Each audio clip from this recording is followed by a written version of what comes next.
The deal is this. I'll tell you, when I was a kid, I read Dropper Anton Wilson, all this real. I'll tell you, when I was a kid, I read Dropper Anton Wilson, all this real. Dude, I'm pissed.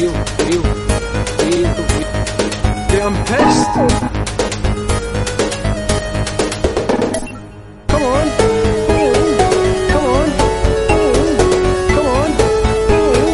What do we do? Come on. What do we do?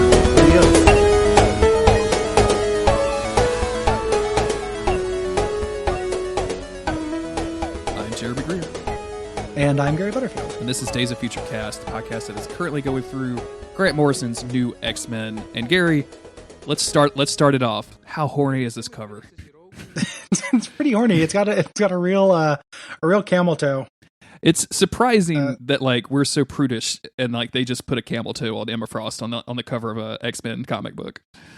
Yeah, I have no idea what's holding anything up in terms of boobs or anything in this. I don't know, like, I guess it could be like this could be have a back, right? Like connect the like neck and cleavage piece with the piece that's holding up her two boobs, but like what's molding them on there, I have no idea and don't care. I don't know, because Emma Frost is hot and I want her to step on me. So there we are, everybody.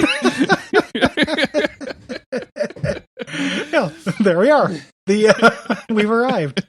That's actually been the secret of Phase 2 of Days of Future Cast. Oh yeah, you thought we were not horny before. Well, just wait. Yeah, it was just because previous to this they were arguably kids, but now that we're clearly in the adult zone. Yeah, now we're in the double D adult zone. Time to perv out. Yeah. Can I get a wiener check, Gary? Can I get a wiener check in the chat? Yeah, it's how's your father? So they were referring to the cover, which is a pinup Emma Frost of her looking very dommy, and with her tits hanging out, and a tremendous amount of mutant camel toe. Yep. And an X zipper, like I guess that's the tongue of the zipper. Is that what you call that? Like just the branded like thing there is really good. I actually really like this. Like I know we're making fun, but it is very horny. But like it's a style of horny that I can kind of appreciate. So well, she's always been horny. Like she was introduced wearing like a corset. You know, like the White Queen is a sexy character. And there's a nice little bit of whiplash as soon as we start the actual issue. Because we get Beast with a gas mask holding a skeleton in the aftermath of the greatest mutant apocalypse that has ever been, including Young Apocalypse and Lady Apocalypse. And Lady Apocalypse.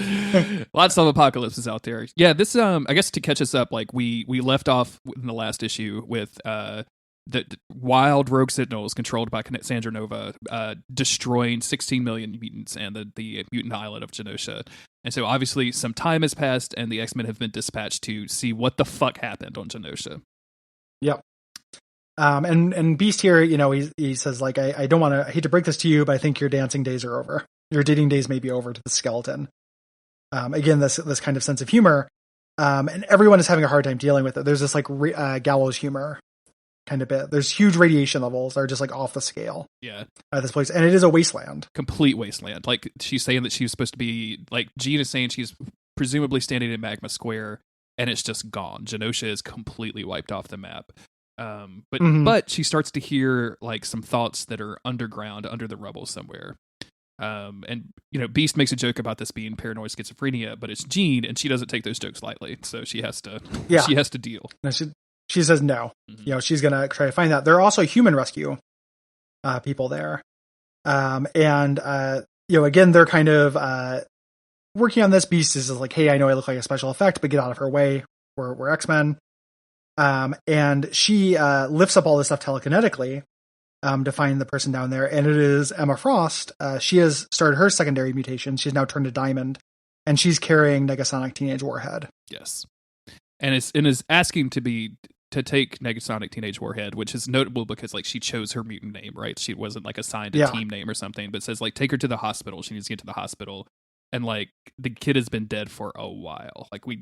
She's been dead for hours, but Emma Frost is in such a place where she just can't accept that. Like she can't accept this one death in the face of 16 million.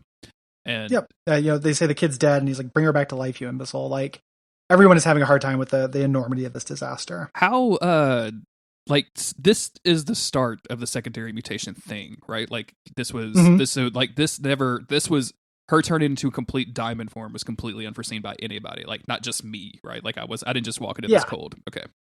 That's what I assumed. Yeah, I don't secondary mutations are a weird thing. It is something that like I think works in New X-Men, and then eventually became something that I think is detrimental to the franchise. I can't imagine that happened in a comic book. Exactly. Like just when we need to give somebody a new power, but this is how like Angel gets healing blood. Oh yeah. And stuff like that. Like it's dumb. Chuck Austin will go and do really silly things with this. Move on. But here it's fine. Her turning into a diamond, it's mostly an aesthetic thing. It pays off with like a murder mystery kind of thing that happens later, which is like a fun, like paranoid kind of X-Files-y arc that happens in this. But mostly it's an excuse for her to survive this thing. I do like this attack. I love that, Gene Asker's like, what happened to your skin? And she's like, I have no idea. It got hard. Like I'm in no position to answer any of your fucking questions. What happened Jean to everything? Grey. Yeah. Yeah. And we switch over to Xavier and Wolverine and Cyclops. Cyclops and Wolverine have brought Cassandra Nova back home. And Xavier is just like, his mind is just boggling at the level of destruction, the scale of destruction and death that she has unleashed upon Genosha. Like he's watching news reports and like, no one has claimed this, but obviously he knows who it is. And like so many millions of people, Magneto is dead, all of these things. And Cyclops is like, hey, Hank had like a gravitational bottle kind of situation. We put her in there, but like, you really need to come check this out immediately. This is weird way over our heads. Like, what do we do with the person who did this? Yeah. Like, yes, you're dealing with the fact that this happened, but also we have this person in our custody. It's important. She's floating in this thing. He says they used to use it for the Juggernaut, which is a nice little touch. Yeah. And it's like, yeah, she was giving the Sentinels voice command, so Wolverine cut her throat, but it's healing. Take that, Siri. Yeah, exactly. How will you take over the humans if no human can give you commands? This is how we get to the quiet place. Oh no, it was all right. I haven't never actually seen it, so it's okay. So while this is happening, she's just kind of got this shit-eating grin on her face, looking out at them because again, this is everything she wants. Yes. We smash cut over to Emma, who's being examined by Hank, and he's obviously told her off panel like organic what secondary mutation, huh? Like and basically even says like, why have these topics never before entered any conversation in connection with my life, Henry? And I was just really like, what the fuck are you talking about? Is not quite in her vocabulary, but she's going to get there in like that real English posh kind of way. Yeah, well, she's also being really cruel, and Hank is trying to be like, listen, we've all been through a lot. You've just seen we're still counting the dead. We need your patience. Like, you've been through a lot. I like this. Jean can use telekinesis again, which she was not able to do it for a while. And he just starts, she is not really dealing with it. There's this whole like not talking to clouds on a sunny day, kind of, mental break she's having, where she is kind of looking at herself, enjoying it, and just basically saying, I need to kill that woman who did this. I saw children cut into wafer thin slices. I watched a gifted 10-year-old pianist look for his hands among the broken glass.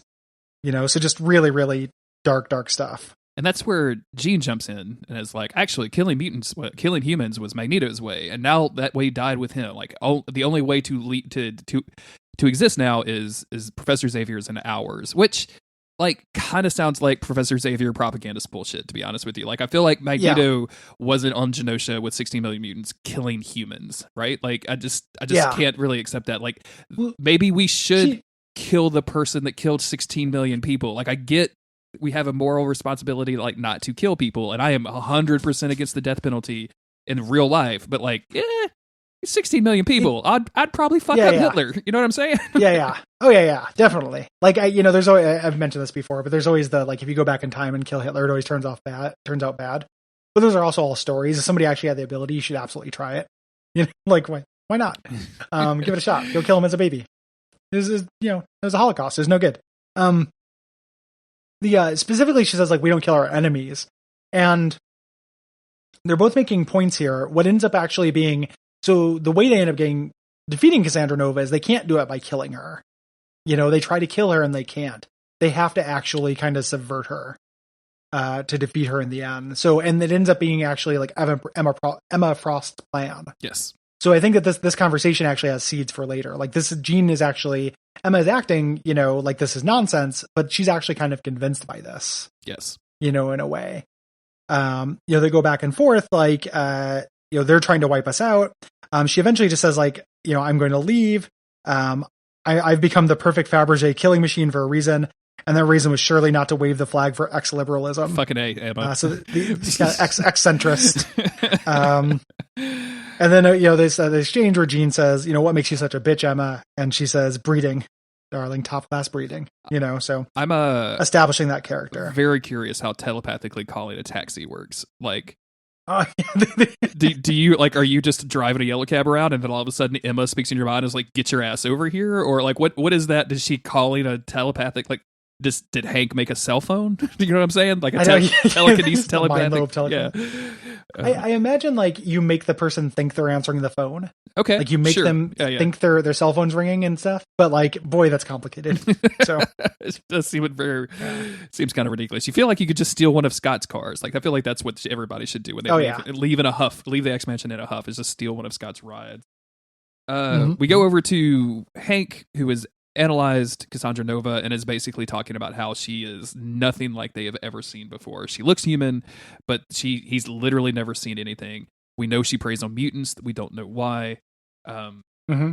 She's brand new, the first of a new species. Yes. And he talks about like how there are these kind of things. Basically this kind of happens in evolution when these periodic mass extinctions happen. And he says basically, Wolverine's like, well, to shunt people. He's like, yeah, but she could, but she doesn't have to. Like that's like ants to her. She instinctively knows what I just found out. What's that? And this is where the name of the arc comes from. Is that they found something in the human genome that humans are going to be extinct and mutants are going to take over. Yes. Mother Nature is turning off humans. Within like 4 generations extinct. Like, so that's, not a long time from now. And it's going to be like, it's a gene, it's genetic. Like it's not gene. It's going to happen regardless of what they do. Like they are literally going to be wiped out. And Cassandra Nova, knowing that, also wants to wipe out all of the mutants with them. Yeah. Yep. And that is why she does not care about humans. But ultimately we will learn the main thing she cares about is hurting Charles Xavier once we actually find out what she is. And as they're having this conversation, all of a sudden, like Cassandra Nova obviously attacks, like in the middle of a sentence. And I love the way this dialogue reads of like, well, the sentence is really important. Like where this pops up, it's great. Yeah. Well, see, I think I can feel too funny, bad smell in my eyes, inside out thoughts, Gene, help head. Like he just fucking like you could tell his brain just dissolves. And she woke up and he was about to answer a question. Logan says, well, why does she look so much like you, Charles Xavier? Yeah. She wakes up and then it does this pan shot of the mansion, of all the windows in the mansion exploding. And it also looks like absolutely awesome. A force like maybe not wind, but a force like projecting outwards, because it looks like the trees and bushes and shit are also flying outwards. Yeah. Like it looks fucking like, I feel bad for all those kids that were presumably in those rooms, right? Like that has to be a terrifying or maybe normal experience for if you're a student at Xavier School for Gifted Children. So hopefully the mansion stays together this time. Maybe it won't. The Xavier immediately calls for him to like, hey, stay in your formations, like remember your training. And Scott like overrules that order. It's like, no formations, go all in instinct. Like obviously she's a telepath. Like obviously she can predict everything that you're going to do. So like try to be unpredictable. Try to work on base ass instinct, which is really, really good. Yeah. And she's just like this incredibly this incredibly powerful telekinetic force that they're fighting. Logan says, don't let her speak. That's like kind of where her powers come from. Jean is trying to shut down her mind, but Charles warns her that it's a trap. A really nice touch is she's holding her throat because it's probably just recently healed, at this point from Wolverine cutting her vocal cords. And she just knocks everybody down here. Cyclops zaps her, hits her, but she basically reforms. She's kind of protean. And this is the introduction of like one of the, like me and Cole say this all the time, this concept where she introduces Scott to his black bug room. Yes. Everybody has a black bug room. This is yours. Yep. Yeah. And it is like basically just like a gross, filthy room with gigantic black bugs talking to Scott. There's I love the dialogue with us later where he's like, me and the bugs have been talking, Gene. And I just think, I love that so much. I want to point out, like, when so when it first happens, it's like, hello? And it's almost like that, ooh, from the anime. Yeah, they're kind of cute. Yeah. So just like picturing these all with like high pitched anime ASMR voices in your brain, right? Like these huge giant ASMR black bug room. Welcome to the black bug room. Everyone has their own black bug room. This is yours, Scott. Yeah. So good. Jean collapses and starts freaking out. She's literally got like saliva and vomit like ejecting from her mouth while Scott is like trying to have this. I've been talking to the bugs about our relationships. Exactly. The things we can talk about. The bugs say. Just I love that so much. Like, what a good metaphor for like all of you, like your absolute dark place. Absolutely. Yeah. You know, so like good. You have the black bug room and the black bugs tell you like, God, I love it so much. She's obviously in pain. Beast comes up and is like, snap out of it, Scott. Take charge because that thing is killing Wolverine. Wolverine tries to slash at Cassandra Nova and she telekinetically flays all of the skin off his arm. Fucking, what a great, it's like a cool, number one, like a cool power. Like, we still don't really understand like the how large her powers can be, like how the range of what kind of power she can do. And then just to dissolve all of the skin and like, it's not even bloody. Like it's not graphic. It just dissolves into almost smoke. It's fucking crazy. Yep. And in the same time, she's obviously like manipulating matter and her own body to create this armor around her so that they can't touch her, right? Like that's happening while all of this is going on. So she's multitasking, beating the X-Men with also like getting her fashion on. And I love that. I think that's great. Yeah, it's incredible. Super, super good. Scott snapped out of it. He's trying to get Jean. He's like, think about the molecules around her moving faster and faster. And as she is about to kill Wolverine, Jean sets her on fire and blasts her back. Yes. Hank tries to like help Logan, but he's like, no, just go after her. Go after Cassandra, basically. All of this has been happening inside the mansion, and we go now to outside the mansion where Emma has gotten into a taxi and is leaving. The taxi driver just completely ignoring all of the shit that's been like. You can see the mansion like smoking in the background, and they're like, "See you later." Mm-hmm. Yeah, exactly. And the cabbie is kind of talking shit about this. He's like, higher learning, huh? I had this teacher who could look through any excuse you have, and then one day she gave birth to 100 eggs. During things she was a mutant. I say genocide's too good for him, but that's just my humor. Like horrible, this horrible bigoted thing. And then Emma Frost is like, I'm like your teacher. I'm a teacher too. And she's about to go get herself valued as a diamond, but then she just has a moment where she has to come back. She decides she has an epiphany. She's going to come back and help the X-Men. There's at this point. There's a certain kind of like, I don't want to call it glam, but there's a certain like not even almost nouveau riche. Like I'm going to go get my diamond form valued at this fancy jewelry store in New York that like fancy jewelry store and rappers like shop at. That I just really like. It's like there's a weird similarity between and just bear with me, like Emma Frost and like Kanye. And I'm not talking about like 2019 Kanye, right? But like oh sure, not MAGA Jesus. No, not MAGA Jesus Kanye, but like that old like just playing to fashion and like wanting like that being the goal of everything, to be that kind of high class fashion thing, and like thinking that that's peak art. And I don't know, like that there's a similarity there that I'm kind of find appealing. Like there's something to that. Tasteless wealthy people. Exactly. Yeah. Even though like she does have class, which is something that Kanye is drastically missing. But it's I don't know. There's just something to that. But Emma Frost has always been one of my favorite like X characters. So I'm very happy to see her in this. It's a really well observed little detail. Like again, this is as strong as she's ever been, characterized. Yes. So we go back into the mansion, into the fight. Yep. Here. And she's at this point, Wolverine tries to kill her, but she just kind of phases through the wall. Yeah. At this point, she's going for Cerebra. Yes. And like, just what the fuck are her powers, Gary? Like, what is she? What could this possibly be? She found Cerebra. Anything. And she's the fucking Mumradai. As she like picks up this helmet, I love this weird green tentacle that sprouts out of the middle of her forehead, like where her third eye should be, and like. As she puts on Cerebra, like all of those tentacles start expanding where it covers like most of the panel. Like what? That's so fucking freaky and creepy looking. I love it. It's so fucking good, man. it's really, really visually amazing, and it kind of distracts from her just saying what the twist is. She's like, I could reach out and extinguish every life on the planet, but I only want one. And her putting on the helmet lets her do this thing she's going to do, which that injection, which we talked about, and is going to be like this kind of subplot for the next like 6 issues or whatever. Because as soon as she puts on the helmet, she's done what she needs to do, but Emma Frost twists her neck. Yeah, inside Cerebra, which is just super great. And like this 3-panel thing, and they're going to do this a couple of times throughout this series. Like Quietly's going to do this a lot of like having one static image, but like stuff also changes in the panel to make of the 3 panels. I don't know. There's that technique definitely has a name, but I don't know what it is. Yeah, two figures are there. One stays still, the other one moves. Yeah. So good. And of course, like, you know, she just killed this woman, and Wolverine's like, "You okay with this, Scott?" And Scott's like, it had to be done. Like, and I knew Emma would come back and save us. Which like, no, you didn't, dog. Yeah. Yep. But you know, so she came back. She's like, "Oh, sweet of you to say that I came back for you, but I actually came back for my handbag," which is her covering for, like, you know, she came back. She's a hero in this arc. Wolverine's like, "Hey, gang, like, she has healing gifts though, right?" And she gets up and she says the words are like, Charles, no. Like, she's saying, "I am Charles." It is so, in retrospect, you know, incredibly evident. At the time, though, all of the twists got me. Yes. In this book, where then Charles Xavier shoots her a bunch of times.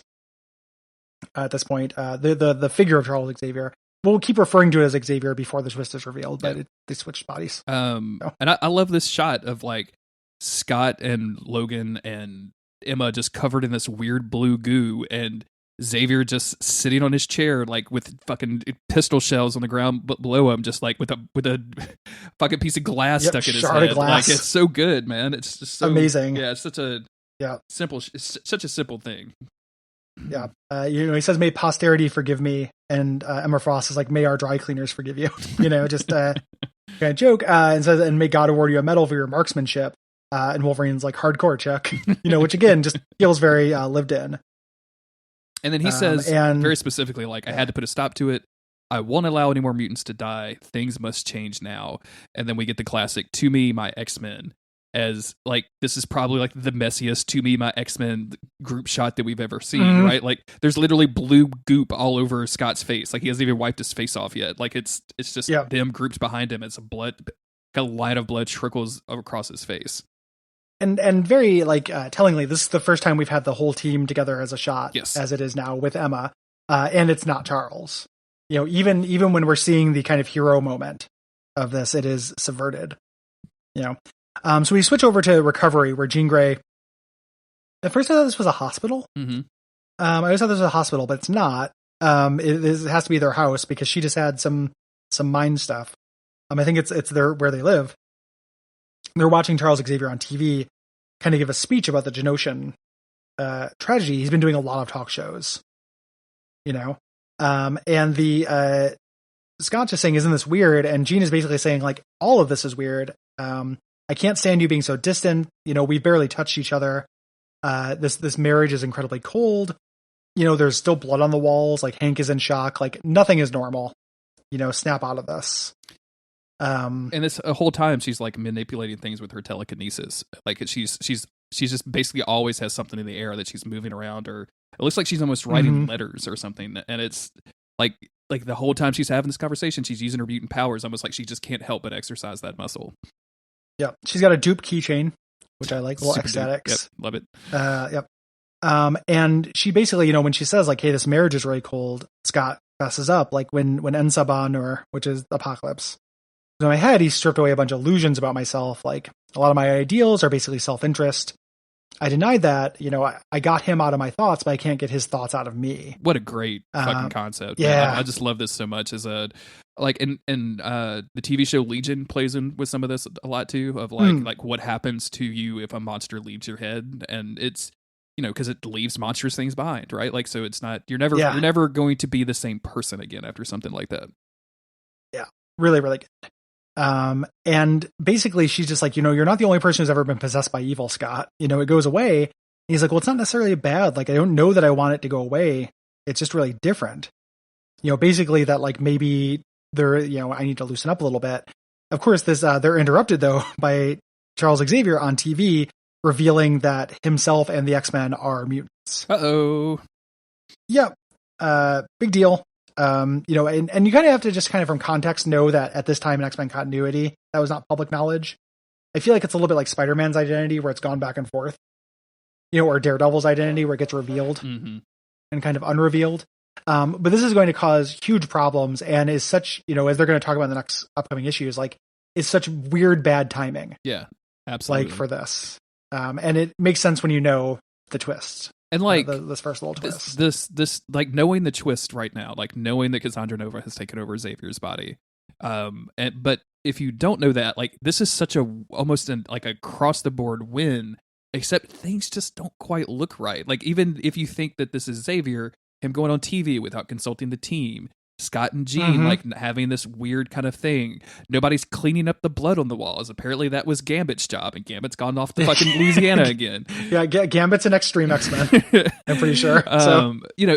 All of these things, like it's just like it looks like we had a climactic fight with a villain and the team won.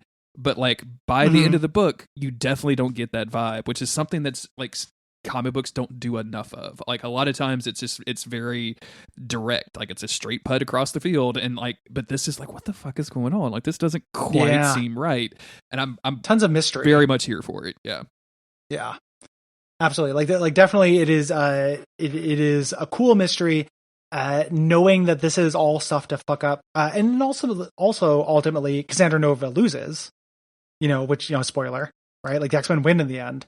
And they end up actually subverting a lot of the things that she is doing against them, and they literally win like through the power of their unity and their relationships, which is like, if this happened in a JRPG, I would not like it, but it's really well earned here. It doesn't feel kiddie. Well, that's the same thing. That's the same thing that happens at the end of the Dark Phoenix arc, right? Like they get together, or either the Phoenix or the Dark Phoenix arc. I forget which one, but like they all get together with the power of friendship, which is an important theme, Gary. I don't know if you know that. Like it's I've heard, I've heard it's an important theme. It is just something. It's a theme that is not a bad theme inherently, but it's one that's really overused. So like when something does it well, where it's like, hey, you're gonna lose because you're a weird, sad, lonely old monster, and we all have each other. That's fine. It just has to be earned, and it's really, really earned here. Like all the things about her. What's really interesting, so there's a parallel here, right? So like Cyclops is saying, when Apocalypse was in my head, he introduced some ideas that I actually think are kind of good, and I can't stop thinking about that. When Professor Xavier gets rid of Cassandra Nova, it's the same thing. Like he basically says like, hey, you know what? We were wrong to hide. Like she was doing this to hurt me, but it was the right move. Yeah, in the long run, like this, like that became my weakness. Like being willing to hide who I am became my weakness, which is probably a better exploration of like the gay metaphor for X-Men than has been in the X-Men since the 60s at that point. Like I never really thought about that until like actually going through this, but yeah, absolutely. I really like that we get what is on the surface like the perfect X-Men book, like X-Men doing X-Men things, people having witty one-liners, great action scenes, cool shit happening, cool use of powers, but it's like a whole other level under the surface of just a ton of shit going on, like 2 or 3 levels worth of shit going on underneath it. And that's probably why Grant Morrison is such a popular and famous writer. Like he's really fucking good at it. Like he's really phenomenal at doing these things. What's really cool about this too, as far as it being a Grant Morrison story and being a Grant Morrison storyline, is even though like he's actually kind of reining it in a little bit on the size of his ideas, but so for a Grant Morrison story, like the idea of Cassandra Nova having this like opposite character, your mum or die, or however it's pronounced, and that being this like psychic entity that's the opposite of you in every way, is pretty tame for a Grant Morrison idea. It's just really out there for X-Men. Yeah. Which up until this point had previously just been doing like, what if someone wanted to take over the world? What if someone hated humans? What if someone hated mutants? What if, that's basically it. Like power was kind of a goal in and of itself. This is a much more like kind of cerebral idea for a villain. But it's one of the things I think makes this so good though, is that Grant Morrison is tempering himself a little bit. Like this isn't the Invisibles. This isn't the Filth. Like it is not absolutely trippy, reality is totally malleable. Yeah. It's not the fucking Invisibles, right? Like we're not in that territory here. Like like he goes through some weird shit in Doom Patrol, and like it's not even that, but like it's really grounded in X-Men lore.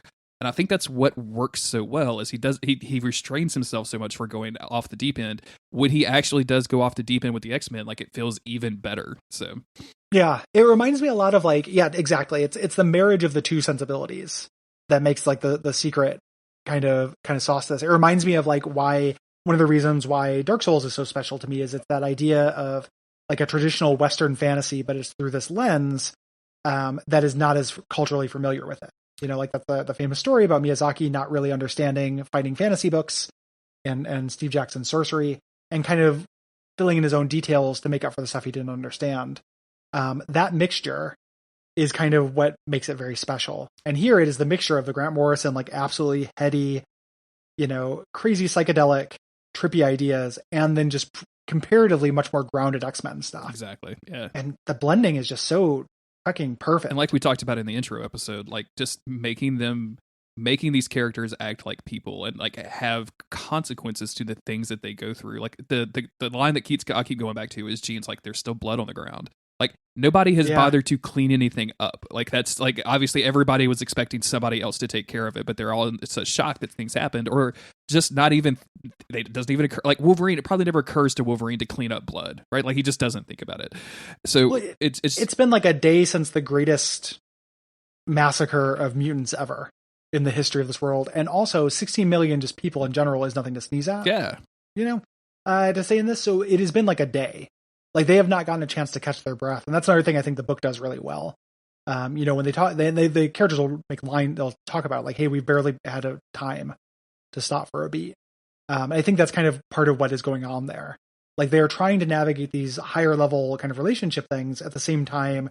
They literally, you know, no one has checked the mail in 3 days because it's been a nonstop nightmare ever since the Genosha incident. So good. What a good comic book. Thank you everybody for listening. We really appreciate it. If you want to support the show, patreon.com/Duckfeed.tv is the place to do it. If you're already doing that, thank you very much. You know what? You don't have to just give the Guppy bump to everything to Guppy. You can give the Guppy bump to Days of Future Cast too. Yeah, and you can make sure Will gets 1/5 of it, and you can let them know, and you can let them know that you gave the Guppy bump by leaving a review on either podcast, letting us know which podcast has the best bumps. Kind of went. It's a bump off. Yeah, we'll have a little bump off. Yeah, time to bump off. Gary, you're gonna have to pick a side. No, it's A versus X all over again. You were the Mystique in this situation in between Eric and Charles. So enjoy. I do have a lot of things in common with Mystique. You do, yes. So in general, primarily the shapeshifting and the cup size. Yes, the cup size. So, but seriously, thank you everybody. We really appreciate you all coming aboard with us on the big shift into a new format. Thank you very much for doing that. If you want to talk to us, I'm at JG Greer on Twitter. I am at Gary Buh, GaryBuh. Hit us up. This is the end of the first session. So if you do have format feedback or anything like that, we might respond to it in the next episode. Yeah, daysoffuturecast.com has links to all of that stuff, plus a contact form you can write in on. So do it, and we'll see you soon for the next arc of New X-Men. Bye, everybody. Take care.